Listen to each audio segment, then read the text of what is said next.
is Friday, March 27th. End of March, almost a quarter of the way through the year. Actually, pretty close. January, February, March, 90 days in the first 3 months, January, February, and March. So, got another couple to go, 1.5-ish so, almost 1.5 to go quarter of the way through the year. Okay, ramble on. It is. I got a couple things on my mind this week, and I'm gonna go into them. One was, maybe you recognize that. Hopefully you do. It was just kind of a random attempt at playing the melody to Paradise, a John Prine tune. So it's been sort of John Prine week around here. I kind of got on a kick of, let me go back to the beginning. A week or two ago, I was talking to a student who was working on a few tunes, and he thought I should do a lesson on I Remember Everything. And I thought, I'm sure we have that. And I thought, no, wait a minute, we didn't. It was a relatively late song, and I haven't done a John Prine tune in quite a while. We had quite a few up here from many years ago. And when I went back and listened to it, because one of our students played this at camp last year, and or maybe the year before, can't remember now, but it's a great example of a really simple finger picking song of John's, and it made me think, oh, I can't remember what the latest beginning finger picking song I've had up here is, but I Remember Everything is. And it kind of made me go back and relook at a lot of the John Prine tunes that are up here. And what's really neat about his style, aside from lyrics that are just amazing, I can't come up with a worthy description of the topics that John broaches in many of his tunes, but mostly his progressions are fairly straightforward, and while he's singing, his songs are really, it's just kind of basic finger picking. He keeps usually an alternating bass going, and he plays with just one finger moving back and forth between usually only two different strings. He rarely brings in all three of the top three strings in the melody. Okay, but it sort of got me onto a whole kick of what makes many of his songs interesting is what happens in the introduction. And I thought, well, we've done this, something that materialized within the last year, is taking specialized lessons. We did these live, as a matter of fact, with Jim Croce and James Taylor. No, the Gordon Lightfoot one was all about If You Could Read My Mind. But looking at just some of the introductions to songs rather than the whole song. And of course, after 15 years of doing Totally Guitars here, holy cow, 17 years. We're in our 17th year, I think. Anyway, of doing lessons here at Totally Guitars, where most of the lessons are on a specific song, I thought it's kind of cool to put together some things that are just the intros. And so that was my latest edition. Aside from doing a lesson last week on I Remember Everything, this week put together a John Prine intros lesson, and it looks at 7 tunes, I think, and most of them are ones. Well, actually, they're all songs that we already had up here. But I did talk about in the intro the progression to Paradise. But his intros are really cool. We hear stuff like like Souvenirs has this great.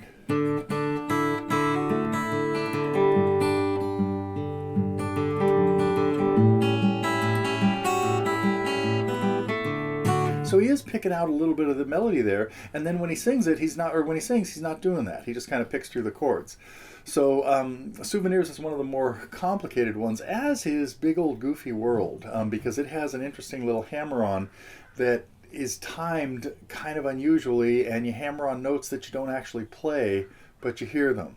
So anyhow, I encourage you to take a look at my lesson on John Prine intros, and that is added now to the John Prine pack. Speaking of which, while I talk about the pack, what I really want to talk about today is 1-4-5 progressions. So hopefully I'll get to that before I ramble on too long about John Prine, although many of his songs fall into exactly this category, 3 chords. All right, coming up, a discussion on 1-4-5 songs. But as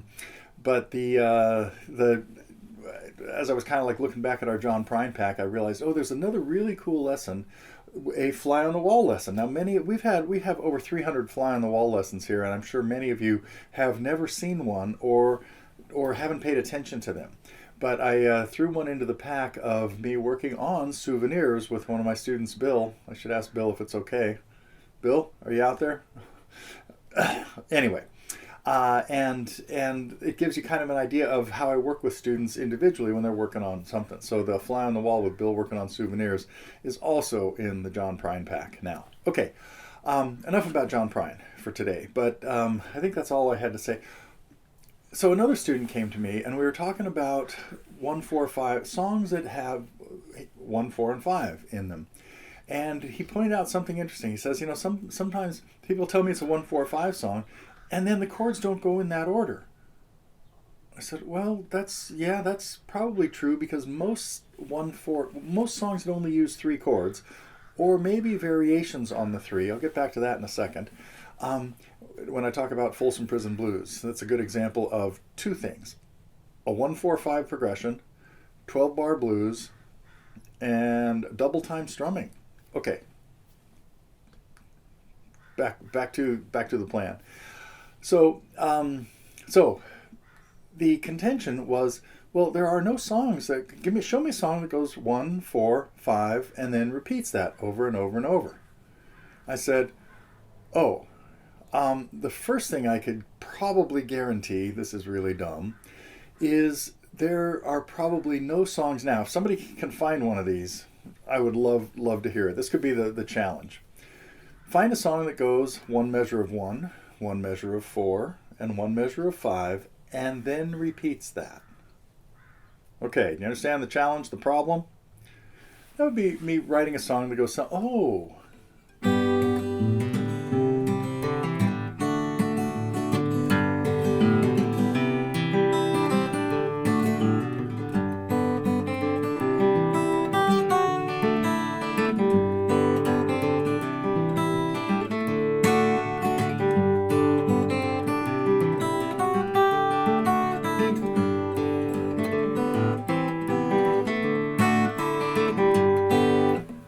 things don't happen in cycles, in groups of 3 measures in music very often.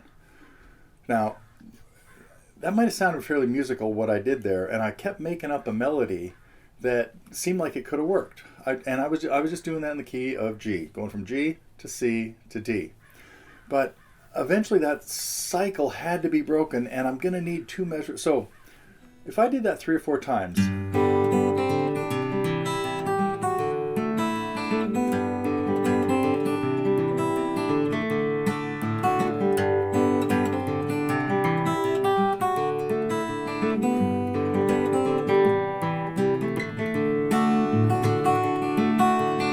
somewhere in there, I got to square it up and have a phrase of 4 measures. Now you could hear that when I got to that last little D chord, it made a whole lot more sense to stay on D for a couple measures before the whole thing repeated. Okay, so if anybody can find a song out there that goes 1, 4, 5 and cycles through 3 measure phrases, enlighten me. But I said most songs that use 1, 4, and 5 alternate one or the other with 1. And that brings me, and this is where you should start. This is a great ear training thing. You want to be able to hear when a song's going from 1 to 4 and 1 to 5. And here's a song that's a great example. I played this at the top, and I told you what it was, but I hadn't even really thought about what might be the best key to play Paradise in. He does it in D, I believe. I was a child, my 1, 2,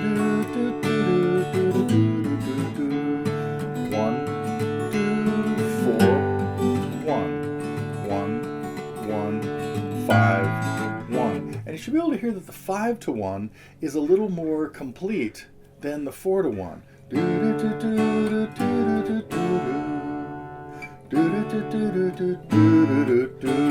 Now it feels over. Had it gone to 5 first, like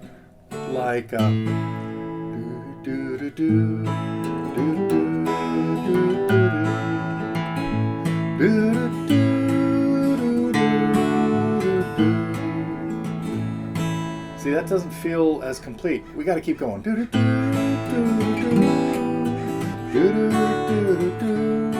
Now I need to hear 1. Okay, so there was in the key of A, and that was not a 12-bar progression. That was a kind of an 8 or 16 measure phrase. But there are lots of 12-bar blues that do things like this. And that, by the way, that was Dark Hollow, that you can track down by the Grateful Dead, in A. And it goes 1, 5, 1. Now the next line, and that's 2 measures of 1 because things have to happen in 4s in music, or 5. Sometimes you put an extra measure in, as does happen in Paradise. But then the second line, 4.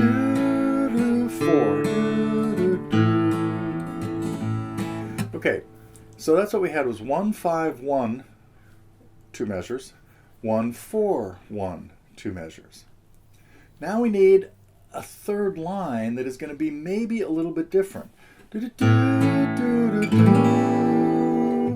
Bringing in a 7th chord built on step 1 of the scale. Now, when you have a 7th chord that is not on step 5 in the key of A, we'd expect that to be E. So any of the E's that I play in this song could have been E7s, and that's what we call the dominant chord, or more specifically, a dominant 7th chord.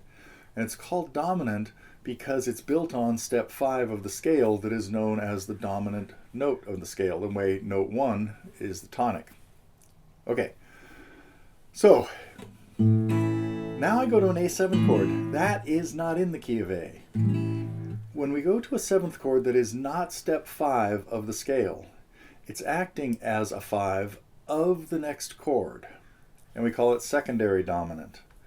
So in this case, when I go to chord 1 as a 7th chord, that's A7, the chord that wants to follow it, or that would resolve it, is the chord that A7 is 5 of, or the note that A is 5 of.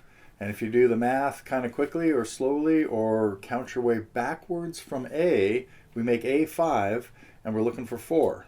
A, G, F, E, D, wait a minute, yeah, A is 5, G is 4, F sharp is 3, E is 2, and D is 1. Now I could have gone forward from A, from 5 to 6, which would be B, to 7, which would be C sharp, to 8, that would be D, and I get to the same place. Anyway, D is chord 4 in this key. That will always be the case. If you go to a 7th chord built on step 1 in a scale, it's got to go to chord 4. And so we would call that a 5-7 of 4, secondary dominant of 4. So that's what happens here. That third line goes A, be home alone, knowing that you're gone. And then the last line has to be 1 to 5. What caused me to lose my mind? So, great example of a 1-4-5 progression, but it never goes from 1 to 4 to 5 in cycles of 3 measures. But it does use a secondary dominant, A7, pulling us to chord 4. 12-bar blues in E.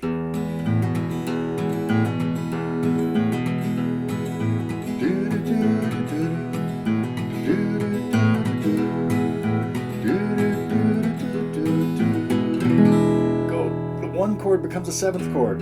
That means it has to go to 4.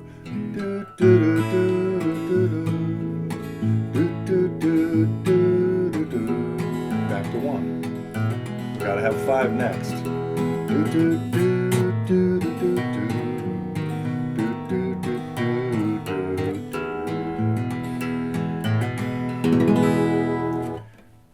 E, great key for country stuff because E, A, and B, but B is chord 5, so we can always use B7. So those are some great examples of songs that use just 1, 4, and 5 with an occasional secondary dominant, a 7th chord built on step 1, that takes us to 4. So check out songs like this.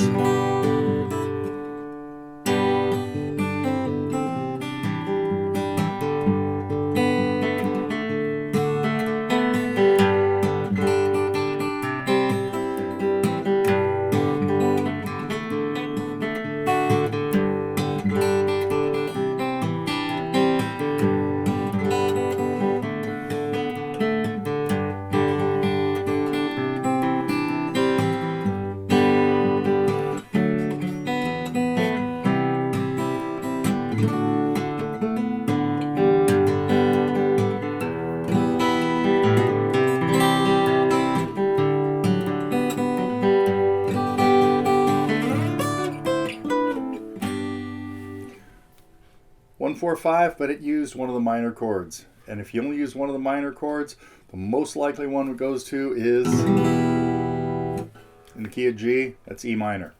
What else we got? 5-7,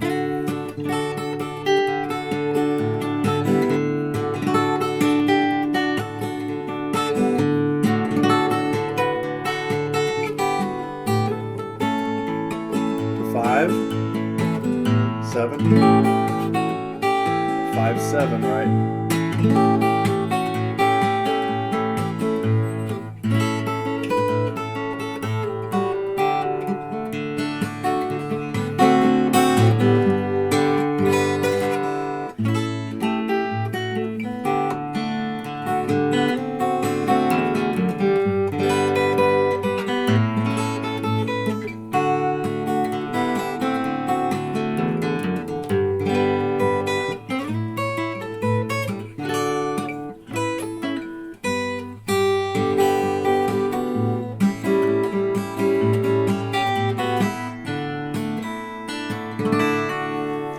So, some great songs to check out, and make sure you hear how the 1s, 4s, and 5s work with the possible 7th chord on 5, or a secondary dominant chord on 1 that is taking you to 5.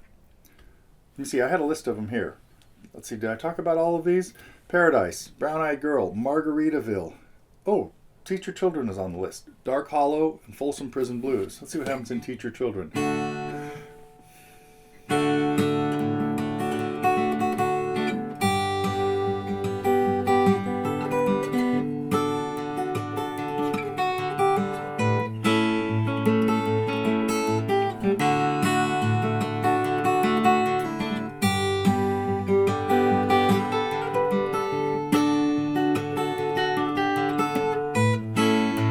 Next two lines are the same, right? With all kinds of harmony, though.